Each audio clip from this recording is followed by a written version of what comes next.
Hello and welcome to today's Sunday session. Today we're going to have a look at the min, max and average formulas. And these are really going to help you to start doing some initial analysis.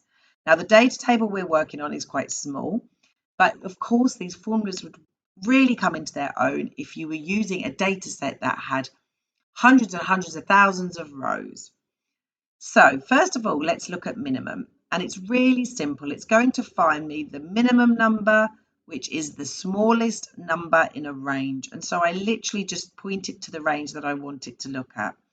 So here it's saying the minimum number, the smallest number in the range that's specified in column C is 28. And yes, if we look very quickly with our eyes, we can tell it is 28.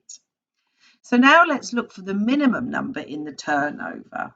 So we write min and we open our brackets. Now that doesn't need to be in capital case. Excel knows it's a formula. We point it to our range and we close our bracket. And it's told us that the smallest number in this range is 3,500, which is correct. Maximum works in exactly the same way. You simply tell it the range that you want it to look at, and it's going to find the maximum, the largest number.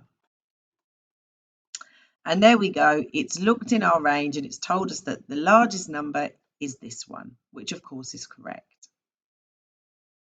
Now, when we come to have a look at average, there's lots of different types of averages. But essentially what we're looking for here is the sum of the total divided by the number of entries. And so we could write that out manually by asking it to sum the totals for us. And then we could divide it by how many entries we've had. And if we look at our rows here, we've got 1, 2, 3, 4, 5, 6, 7, 8, 9. So if I put 9 in there, it would calculate the average for me. There we go.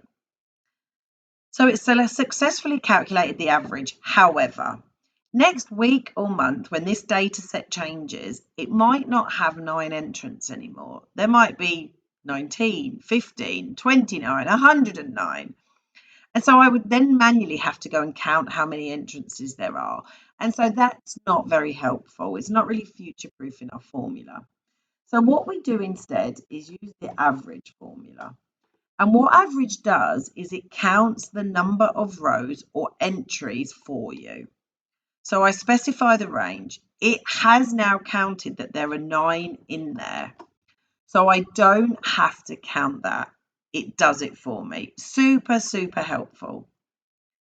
I hope you've enjoyed our session today, and I look forward to seeing you on next Sunday's session. Thank you.